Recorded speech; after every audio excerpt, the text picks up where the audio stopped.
Shalom jemaat Tuhan, selamat hari Minggu. Saya percaya ada sukacita di setiap rumah-rumah, amin. Dan kita mau puji Tuhan hari ini, kita merayakan kasih-Nya yang dahsyat dan ajaib dalam hidup kita. Mari kita sembah Dia bersama-sama.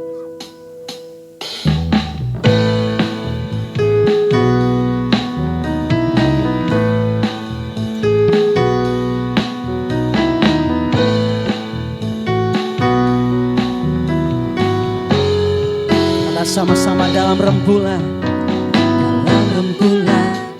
dan cahaya mentari,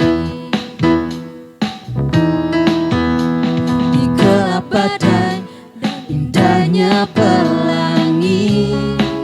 Oh, dalam tangisan dan wajah berseri,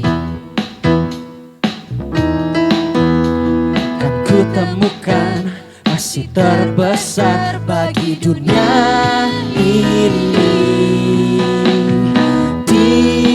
Diamku terpaku dan ku takjub akan kasih-Mu yang tergores indah. Dalam anugerah hatiku milik-Mu. Indah ku terkagum dan ku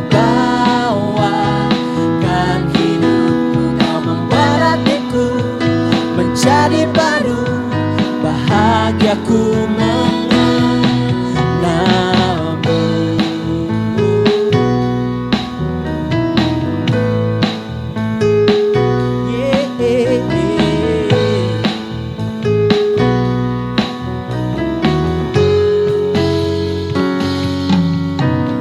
Dalam rembulan dan cahaya mentari,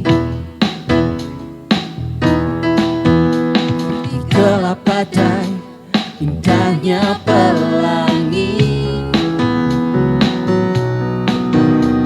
dalam tangisan dan wajah berseri, kan ku temukan kasih terbesar bagi dunia ini. Diamku terpaku dan ku tergores indah. Dalam anugerah hatiku milik-Mu. Indah ku terkagum dan ku bawakan hidupku. Kau membuat hatiku menjadi baru, bahagiaku mengenalmu.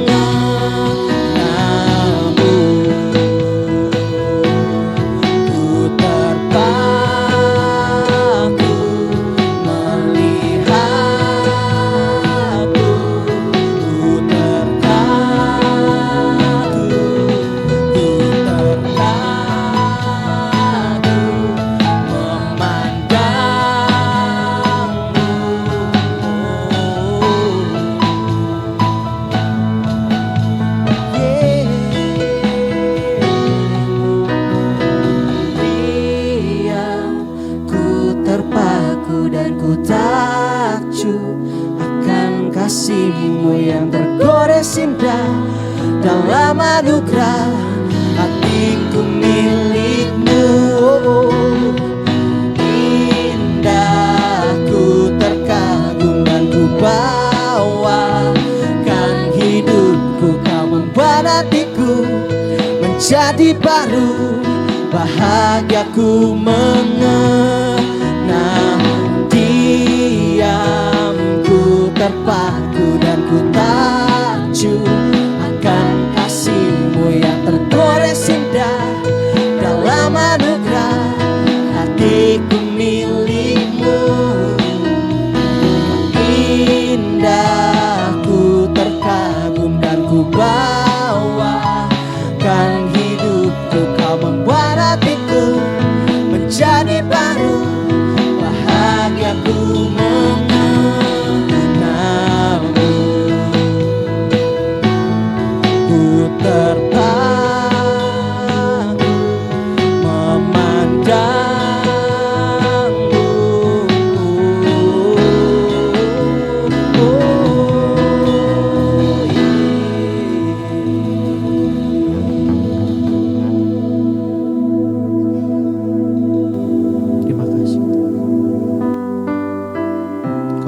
dahsyat, Allah yang ajaib dalam hidup kami. Dan bila sungguh pagi hari ini ya Tuhan, kami mau deklarasikan itu, bahwa Kaulah Allah kami, terang kami ya Tuhan, yang membuat jalan demi jalan ya Tuhan dalam kehidupan kami ya Tuhan. Thank you Lord Jesus. You are here, moving in our midst. I worship you, I worship you. You are here, working in this place. I worship you, I worship you. You are waymaker, miracle worker, promise keeper, light in the darkness. My God, that is who you are. You are waymaker, miracle worker, promise keeper, light in the darkness. My God, that is who you are. You are here, moving in our midst. I worship you, I worship you. You are here, working in this place. I worship you, I worship you. You are waymaker, miracle worker, promise keeper, light in the darkness. My God, that is who you are. You are waymaker, miracle worker, promise keeper, light in the darkness. My God, that is who you are. You are waymaker, miracle worker, promise keeper, light in the darkness. My God, that is who you are. You are waymaker, miracle worker, promise keeper, light in the darkness. My God, that is who you are. That is who you are. That is who you are. That is who you are. That is who you are. That is who you are. That is who you are. That is who you are. That is who you are. Even when I don't see it, you're working. Even when I don't feel it, you're working. You never stop, you never stop working. You never stop, you never stop working. Even when I don't see it, you're working. Even when I don't feel it, you're working. You never stop, you never stop working. You never stop, you never stop working. Even when I don't see it, you're working. Even when I don't feel it, you're working. You never stop, you never stop working. You never stop, you never stop working. Even when I don't see it, you're working. Even when I don't feel it, you're working. You never stop, you never stop working. You never stop, you never stop. You are waymaker, miracle worker, promise keeper, light in the darkness. My God, that is who you are. You are waymaker, miracle worker, promise keeper, light in the darkness. My God, that is who you are. That is who you are. That is who you are. That is who you are. That is who you are.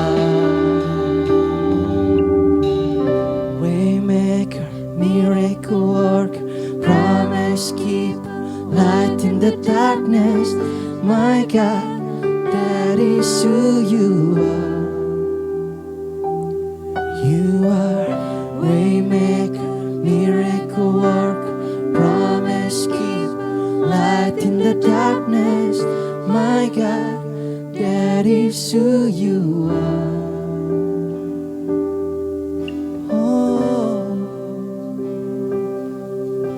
kami percaya Kaulah Allah kami itu, Allah yang dahsyat, Allah yang ajaib, Allah yang melakukan perkara-perkara yang dahsyat dan ajaib dalam hidup kami. Terima kasih Tuhan, Kau Allah yang dahsyat, Allah yang ajaib. Oh, sing with me. Waymaker, miracle worker, promise keep, light in the darkness. My God, that is who you are. You are waymaker, miracle worker, promise keep, light in the darkness. My God, that is who you are. You are waymaker, miracle worker, promise keep, light in the darkness. My God, that is who you are. You are waymaker, oh, waymaker, miracle worker, promise keeper, light in the darkness. My God, that is who you are. That is who you are. That is who you are. That is who you are. That is who you are. That is who you are. That is who you are. That is who you are. That is who you are. Oh. Terima kasih Tuhan, Kau yang dahsyat dan ajaib dalam hidup kami. Inilah hidup kami ya Tuhan. Inilah hati kami tersedia ya Tuhan, untuk kebenaran firman-Mu ya Tuhan, yang dahsyat dan ajaib dalam hidup kami. Terima kasih Tuhan. Haleluya. Amin. Shalom semuanya. Saya percaya bahwa Bapak Ibu, teman-teman semua semakin mengalami Tuhan di hari-hari ini. Bahwa apa yang terjadi di tengah-tengah kita, di keluarga kita, di bangsa kita, saya percaya bahwa ini membuat kita semua semakin percaya dan semakin berharap kepada Tuhan. Shalom Bapak Ibu, dimanapun kita berada hari ini, kita mau mengalami Tuhan, kita mau untuk kita semakin diteguhkan oleh Tuhan, oleh firman-Nya, dan kita semakin diteguhkan bahwa janjinya ya dan amin. Sebelum kita mendengar firman Tuhan, sebelum firman Tuhan dibagikan di tengah-tengah kita, mari kita berdoa supaya Tuhanlah yang memimpin kita, Tuhan yang meneguhkan kita oleh firman-Nya. Kami bersyukur untuk hari ini. Kami boleh beribadah bersama-sama dengan keluarga kami, dengan anak-anak kami. Kami boleh beribadah di tempat dimanapun kami ada hari ini. Satu hal yang kami percaya, bahwa Tuhan ada di tengah-tengah kami.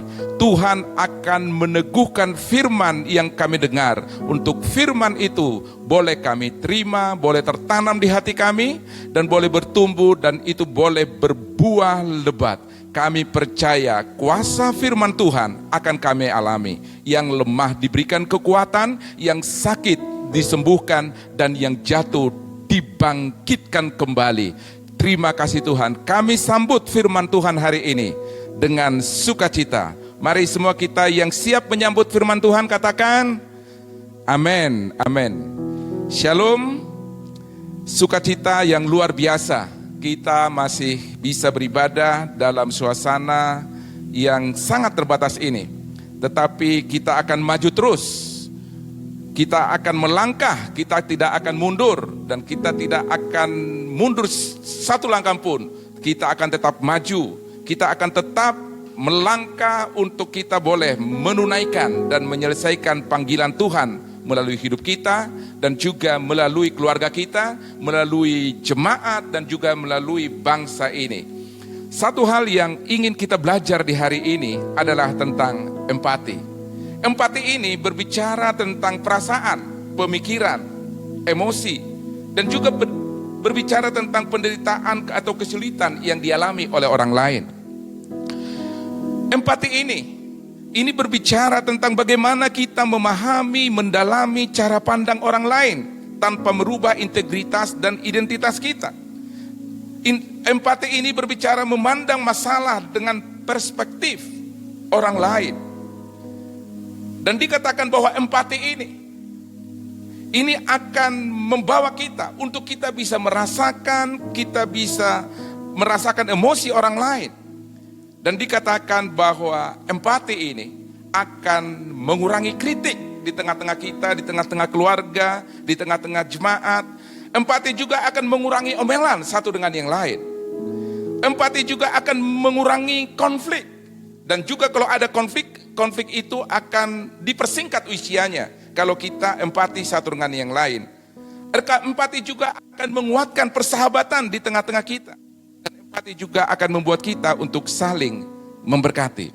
Nah, banyak definisi tentang empati ini. Tetapi dari banyak definisi, dari banyak orang yang mengartikan empati itu apa, saya mau menyampaikan apa yang dimaksudkan empati ini setelah saya pelajari bahwa empati itu adalah bagaimana kita bisa memahami, bisa mendalami cara pandang orang lain tanpa merubah integritas dan identitas kita. Kita bisa merasakan perasaan orang lain, pemikiran atau emosi orang lain tanpa kita larut dengan sikap orang itu. Jadi empati ini dari dulu sudah dipraktekkan. Yesus empati kepada orang-orang yang letih. Yesus empati terhadap orang-orang yang lemah. Yesus empati kepada orang-orang yang terhilang. Dan hari-hari ini, empati ini sangat penting. Terlebih di tengah-tengah kondisi COVID-19 ini. Dibutuhkan empati di tengah-tengah kita.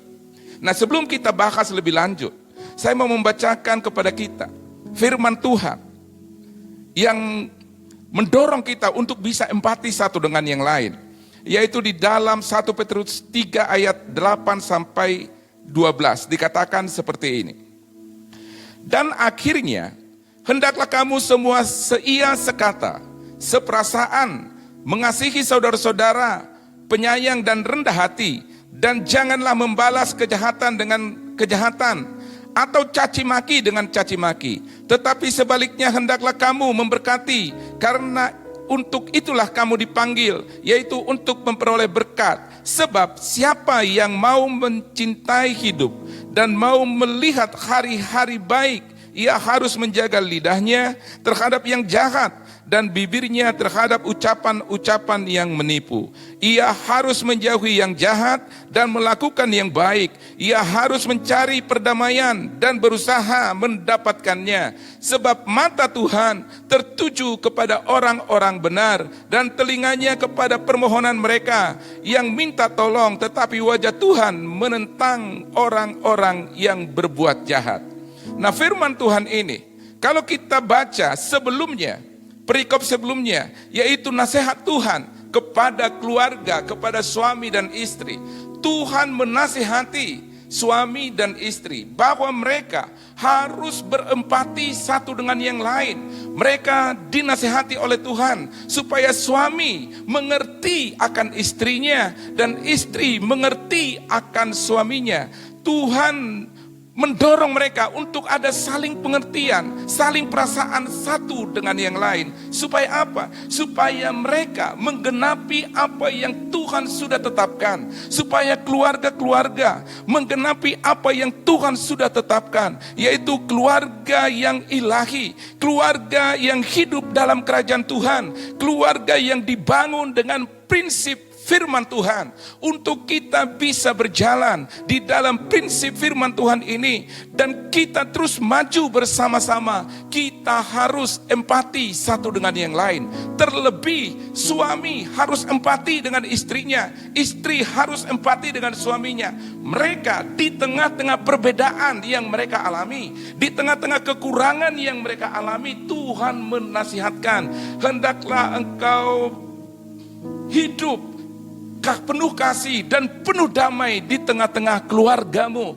Hendaklah engkau bisa paham istrimu, hendaklah engkau bisa paham suamimu. Dan Tuhan mau agar kita sebagai keluarga, kita sebagai jemaat adalah keluarga yang diberkati oleh Tuhan. Keluarga yang hidupnya harmonis, keluarga yang hidupnya saling simpati, saling mengasihi, dan saling rendah hati satu dengan yang lain. Tuhan di dalam perikop ini dikatakan, dan akhirnya setelah Tuhan mengajar, memperingatkan suami bersikap kepada istrinya, dan istri bersikap kepada suaminya, Tuhan melanjutkan perikop ini dengan kata-kata, dan akhirnya hendaklah kamu seia sekata. Hendaklah kamu harmonis, dikatakan seia sekata itu harmonis. Bagaimana supaya kita menjadi keluarga yang harmonis, keluarga yang bahagia? Kita harus seia sekata. Bagaimana supaya kita seperasaan?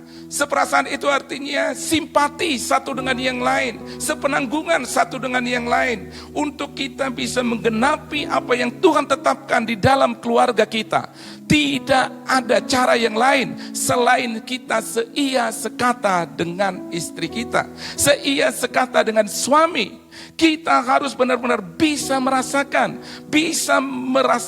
apa yang mereka rasakan, dan kita harus mengasihi, penuh sayang dan rendah hati satu dengan yang lain. Saya percaya bahwa kita mengharapkan keluarga yang bahagia. Saya percaya bahwa kita mengharapkan keluarga yang penuh damai, hidup damai. Tetapi pada kenyataannya, damai yang kita nanti-nantikan, konflik yang datang. Sepertinya apa yang tidak harapkan, apa yang kita harapkan, itu bukan itu yang datang. Kita harapkan damai, konflik yang datang. Mungkin kita punya alasan, kami konflik, kami mengalami masalah seperti ini karena kami banyak perbedaan, karena kami banyak kekurangan. Tetapi kekurangan yang paling utama ketika konflik dan permasalahan ada di tengah-tengah kita adalah kurangnya empati satu dengan yang lain. Kurangnya saling empati satu dengan yang lain. Kurangnya kita merendahkan diri satu dengan yang lain. Kurangnya kita bisa melihat masalah itu dari kacamata orang lain. Kalau kita bisa merasakan, kita bisa berpikir seperti orang lain itu berpikir, maka kita akan cepat untuk menyelesaikan konflik di tengah-tengah kita. Tuhan memanggil kita untuk saling empati satu dengan yang lain. Untuk saling empati ini akan menciptakan budaya damai di tengah-tengah kita. Saling empati ini akan menciptakan budaya bahagia, hidup tenang di tengah-tengah keluarga kita. Tetapi kalau kita tidak ada saling empati satu dengan yang lain, bukan damai yang datang, ketegangan yang muncul, bukan ketenangan yang datang, tapi konflik yang datang bertubi-tubi. Kalau kita mempraktekkan saling empati satu dengan yang lain, percayalah, ketenangan, damai akan ada, akan tinggal di tengah-tengah keluarga kita. Untuk saling empati ini penting, tetapi tujuannya harus benar-benar kita pahami bersama, bahwa empati itu bukan untuk mendominasi. Kita mau untuk mengenal, kita mau untuk mengerti orang lain, bukan untuk kita bisa mendominasi dia, tetapi untuk kita bisa memperlengkapi. Kita bukan sedang berkompetisi, tetapi kita benar-benar untuk saling memperlengkapi. Dan juga kita jangan terjebak dengan hanya mengharapkan empati dari orang lain. Kita jangan saling menuntut. Kalau sikap saling menuntut satu dengan yang lain, bukan harmonis yang datang, tapi yang datang adalah kekecauan. Untuk apa kita empati dengan yang orang lain? Untuk apa kita mau empati dengan istri, dengan sesama kita? Tujuan empati itu harus kita dapatkan, yaitu untuk orang itu bisa bertemu, bisa mengalami Tuhan, bisa menemukan jalan keluar dari apa yang menjadi permasalahannya, yaitu karena Tuhan. Itulah tujuannya. Untuk orang itu bisa mengalami kebaikan Tuhan. Tatkala dia sekarang sedang lemah, sedang letih, sedang lesu, atau sedang banyak permasalahan, maka empati yang lahir dari kita, itu adalah tujuannya untuk orang itu bisa bertemu, bisa mengalami Tuhan, dan bisa mengalami kebaikan Tuhan dalam hidupnya. Sehingga ketika kita empati kepada orang lain, maka kita akan menunggu waktu yang tepat, kata-kata yang tepat, dan kondisi yang tepat untuk kita bisa menyampaikan apa yang menjadi pikiran kita kepada dia. Kita harus menunggu waktu yang tepat, sekalipun dikatakan bahwa firman Tuhan itu berkuasa untuk mengubah orang. Tetapi kita harus tunggu waktu yang tepat, supaya benar-benar apa yang kita katakan adalah kata-kata yang benar mengubah orang itu. Ketika kita bisa menemukan waktu yang tepat ini, maka kita akan menemukan kondisi yang tepat untuk kita bisa menyampaikan pengajaran kepada dia. Ketika dia kebingungan, ketika dia ada di dalam persimpangan untuk membuat satu keputusan, kita bisa menyampaikan pengajaran yang tepat kalau kita bisa memahami pikiran dan perasaan dia. Setelah kita menyampaikan pengajaran yang tepat, kita juga bisa menyatakan kesalahannya dengan tepat. Kita juga bisa melakukan perbaikan di dalam kelakuannya. Empati itu bukan untuk membiarkan orang itu, bukan toleransi, bukan juga pembiaran, sekali lagi bukan pembiaran. Tetapi empati itu adalah bagaimana supaya kita memberikan pengajaran yang tepat, menyatakan kesalahannya dan memperbaikan kelakuannya, dan seterusnya. Kita mendidik dia di dalam kebenaran, mendidik orang itu dalam kebenaran, kembali kepada tujuan Tuhan semula, yaitu orang yang kita hadapi, mereka bisa hidup di dalam kebenaran, dan mereka kembali mengalami berkat yang daripada Tuhan. Percayalah bahwa kalau kita saling empati satu dengan yang lain, pemulihan akan terjadi di tengah-tengah kita. Pemulihan akan terjadi, berkat akan dicurahkan. Kepada siapa kita harus empati ini? Tuhan mengatakan, ketika dia berkeliling dari desa ke kota, di dalam Matius 9 ayat 35 sampai 38, bahwa Yesus berkeliling dari desa ke kota, bahwa dilihatnya orang-orang lemah, orang-orang sakit, orang-orang yang letih, dan orang-orang terlantar. Kita harus empati kepada orang-orang yang lemah ini, orang-orang yang sakit ini, orang-orang yang lelah. Orang-orang yang lelah ini adalah mereka giat bekerja tetapi tidak menemukan hasilnya. Orang-orang terlantar, mereka tidak memiliki rumah, mereka tidak memiliki gembala, mereka terlantar. Nah, orang-orang lemah, orang-orang letih ini, orang-orang terlantar ini, mereka mengalami kesulitan yang besar. Untuk itu kita harus empati kepada mereka. Kita harus memberikan pertolongan kepada mereka. Dan pertolongan yang sempurna adalah ketika mereka menemukan Tuhan di dalam kehidupan mereka. Jadi empati yang sejati itu tujuannya adalah bagaimana orang yang lemah, bagaimana orang yang letih, bagaimana orang yang terlantar ini kembali menemukan bahwa ada kekuatan yang besar di dalam Tuhan, ada pemulihan yang besar di dalam Tuhan, ada Tuhan yang memperhatikan kehidupan mereka. Dan di dalam Lukas pasal 4 ayat 18 sampai 19 dikatakan bahwa empati itu bagaimana orang miskin menemukan kabar baik, bagaimana orang-orang tertawan, tertindas, mereka menemukan pembebasan, dan orang buta mengalami penglihatan di dalam kehidupan mereka. Jadi empati yang Tuhan ingin temukan di dalam kehidupan kita adalah bagaimana untuk kita bisa merasakan penderitaan orang lain ketika orang itu belum mengalami Tuhan. Bagaimana caranya? Mungkin kita katakan, tidak ada orang yang empati kepada saya. Saya mau katakan bahwa Yesus sangat-sangat empati kepada kita. Yesus sangat peduli dengan kehidupan kita. Dia mengerti penderitaan kita. Dia mengerti perasaan kita. Dia mengerti cara berpikir kita. Dan dia mengerti akan sakit penyakit kita. Dan dia bukan hanya mengerti, dia bukan hanya paham, dan dia bukan hanya menolong sebagian daripada apa yang kita alami. Dan bahkan dia katakan bahwa Yesus itu, dia mati, dia menggantikan kita. Seharusnya kitalah yang harus dihukum. Seharusnya kitalah yang harus mati di kayu salib. Seharusnya kitalah yang harus dihukum oleh Tuhan. Tetapi Yesus menggantikan kita. Yesus menggantikan kehidupan kita. Dia bayar hutang dosa kita. Dia bayar seluruh akibat kesalahan kita.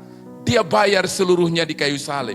Yesus sangat empati dengan kehidupan kita. Dan bahkan dia mau rela menggantikan hukuman yang harus kita terima. Menggantikan hukuman yang harus kita alami.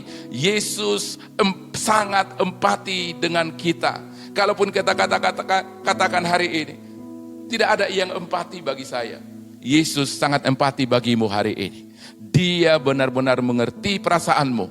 Dia benar-benar mengerti siapa engkau sebenarnya. Dan dia mau untuk engkau mengalami kuasa Tuhan. Untuk engkau kembali kepada janji Tuhan. Kembali untuk mengalami berkat-berkat yang daripada Tuhan. Mungkin juga kita katakan bahwa saya sangat sulit sekali untuk empati. Sangat sulit untuk saya bisa berempati kepada orang lain. Untuk kita bisa mengalami dan mau peduli kepada orang lain. Bagaimana memulainya? Memulainya adalah terima Tuhan di dalam hidupmu. Terima Tuhan di dalam hidupmu, maka Dia akan membuat engkau memiliki belas kasihan kepada orang lain. Dia akan membuat engkau untuk memiliki belas kasihan kepada mereka yang terluka. Dia akan membuat engkau empati kepada mereka yang mengalami kehidupan yang lemah, letih, lesu. Engkau akan diberikan belas kasihan dan engkau akan bergerak karena belas kasihan itu. Dan engkau akan dipakai Tuhan untuk engkau boleh menjamah orang-orang, berbicara kepada orang-orang, mendengarkan keluhan orang lain, dan engkau akan diberikan Tuhan hikmat untuk engkau memberikan jalan keluar bagi mereka. Tuhan katakan, ketika Roh Kudus turun atasmu, ketika pengurapan itu ada atasmu, engkau akan diberikan kemampuan untuk engkau bisa pergi, berangkat dari Yerusalem sampai ke ujung bumi ini. Kita berangkat itu bukan karena kekuatan kita, kita berangkat bukan karena kemampuan, dan kita berangkat bukan karena emosi kita. Tapi kita berangkat, kita melakukannya karena kita memiliki belas kasihan yang daripada Tuhan. Kita memiliki empati yang sejati yang daripada Tuhan. Untuk melihat orang-orang yang terhilang kembali kepada Tuhan. Untuk kita bisa melihat orang-orang yang hidup dalam dosa itu kembali kepada kebenaran. Itu adalah empati yang sejati. Ada pemulihan. Ada perubahan daripada kehidupan yang lama kepada kehidupan yang baru. Mari hari ini kita datang kepada Tuhan untuk kita bisa menerima empati seperti yang Tuhan tunjukkan kepada dunia ini. Yesus rela mati, Dia rela disalibkan untuk menebus segala dosa dan pelanggaran kita. Dan ketika Dia pergi ke surga, Dia katakan bahwa aku pergi untuk menyediakan tempat bagimu. Pada saat itu murid-muridnya berduka cita. Yesus tahu persis duka cita yang mereka alami. Dan Yesus menghibur mereka. Aku pergi kepada Bapa di surga. Aku akan mengutus Roh Kudus untuk menghibur engkau, untuk menyertai engkau, untuk memberikan kekuatan kepadamu, untuk menyertai hidupmu dimanapun engkau berada. Percayalah, ada Tuhan yang empati dengan kehidupan kita dimanapun kita berada. Dan untuk itulah biarlah kasih daripada Tuhan itu mengalir kepada orang-orang di sekitar kita. Itu mengalir bagi orang-orang yang membutuhkan saat ini. Terlebih kondisi bangsa kita saat ini, dibutuhkan empati daripada kita. Kita mungkin tidak bisa memberikan materi, tetapi kita bisa untuk berdoa bagi bangsa kita saat ini. Kalau kita punya sesuatu, beri, jangan tahan-tahan. Ini waktunya untuk berbagi, mempraktekkan empati kita bagi keluarga kita, bagi jemaat, dan bagi bangsa ini. Mari kita berdoa kepada Tuhan. Terima kasih Tuhan untuk firman yang kami sudah dengarkan. Biar Roh Kudus menggerakkan hati kami untuk kami boleh berbuat sesuatu di tengah-tengah keluarga kami, di tengah-tengah jemaat-Mu, dan di tengah-tengah bangsa kami Tuhan. Kami berdoa agar kami boleh berusaha satu dengan yang lain, saling empati satu dengan yang lain, agar tercipta budaya tenang di rumah kami, tercipta budaya tenang di jemaat, tercipta budaya tenang di lingkungan kami. Ajar kami untuk kami boleh saling empati satu dengan yang lain Tuhan. Agar kasih dan damai itu boleh mengalir senantiasa di tengah-tengah keluarga kami Tuhan. Terima kasih Tuhan, terima kasih. Mari jemaat Tuhan, angkat tanganmu, arahkan hatimu kepada Tuhan. Terima berkat yang sempurna daripada Tuhan di dalam hidupmu, dalam keluargamu saat ini. Berkat kasih sayang daripada Bapa Surgawi, kasih karunia daripada Yesus Kristus, dan pemeliharaan, penghiburan daripada Roh Kudus, itu yang menyertai hidupmu, menyertai keluargamu, mulai saat ini sampai selama-lamanya. Di dalam nama Tuhan Yesus Kristus. Baik semua kita yang menerima berkat katakan, amin. Amin, puji Tuhan. Tuhan Yesus memberkati. Demikian ibadah online GKKD Bogor untuk minggu ini. Doa dan temu pekerja akan diadakan pada hari Sabtu 6 Juni 2020 pukul 4 sore melalui aplikasi Zoom Meeting. Pada Minggu 7 Juni 2020 akan diadakan ibadah live streaming melalui akun YouTube GKKD Bogor dan akan diadakan perjamuan kudus. Untuk persembahan dapat ditransfer melalui rekening BCA atau dengan scan QR Code melalui aplikasi OVO dengan memberi keterangan persembahan. Mari tetap setia membaca Alkitab dan tergabung dalam Komsel online setiap minggunya. Tersedia bahan diskusi khotbah pada kolom deskripsi apabila Bapak dan Ibu ingin melanjutkan diskusi kelompok kecil dengan anggota keluarga. Untuk informasi kejemaatan dan renungan harian dapat diakses melalui media sosial dan web GKKD Bogor. Selamat hari Minggu, Tuhan Yesus memberkati. Salam Living Word.